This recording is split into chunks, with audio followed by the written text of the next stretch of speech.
इस कथा को ध्यान से सुनो। अगर आप इस कहानी को सुन रहे हैं तो पूरा सुनिएगा।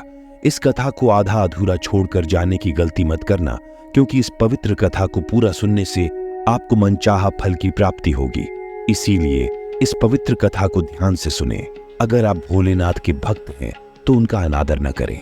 ये महाभारत के समय की बात है, जब कौरवों और पांडवों का युद्ध तय हो चुका था। पांडव युद्ध की तैयारियां कर रहे थे। उस समय अर्जुन ने एक पर्वत पर देवराज इंद्र से दिव्यास्त्र पाने के लिए तप किया। अर्जुन की तपस्या से प्रसन्न होकर देवराज इंद्र प्रकट हुए और अर्जुन से कहा, मांगो, क्या वरदान चाहिए। अर्जुन ने वरदान में देवराज इंद्र से दिव्यास्त्र मांगा।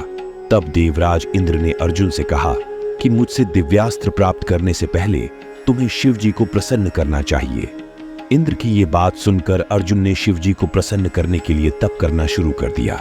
जिस जगह अर्जुन तपस्या कर रहे थे वहां एक जंगली सुअर आ गया। दरअसल वह सुअर एक मायावी असुर था जो अर्जुन को मारने के लिए आया था। अर्जुन ने जंगली सुअर को देखते ही अपने धनुष पर तीर चढ़ा लिया। अर्जुन उस सुअर को तीर मारने ही वाले थे, तभी वहां एक वनवासी पहुंच गया। वह वनवासी कोई और नहीं बल्कि भगवान शिव थे, जो अपना रूप बदलकर वहां आए थे। वनवासी ने अर्जुन को बाण चलाने से रोक दिया और कहा कि ये मेरा शिकार है। वनवासी की ये बात सुनने के बाद भी अर्जुन ने तीर सुअर की ओर छोड़ दिया।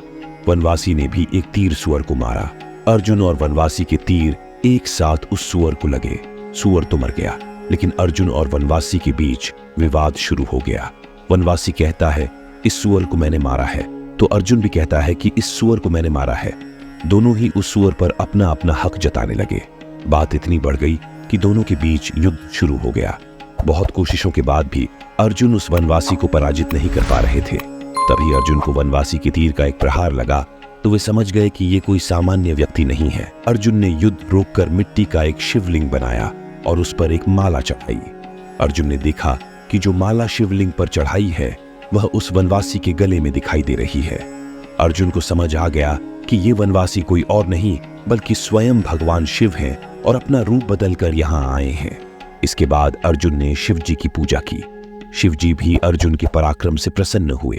शिव जी की प्रसन्नता के बाद अर्जुन देवराज इंद्र के पास गए और उनसे दिव्यास्त्र प्राप्त किए।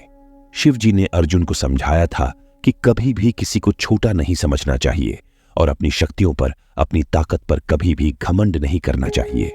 अर्जुन को अपनी गलती का एहसास हो गया था और उन्होंने शिव जी से क्षमा मांगी। तो भगवान शिव की ये कहानी आपको जरूर पसंद आई होगी। आप भगवान शिव के भक्त हैं तो इस चैनल को सब्सक्राइब करके हमसे जुड़ जाइए और वीडियो को लाइक करके कमेंट में हर हर महादेव लिख दीजिए।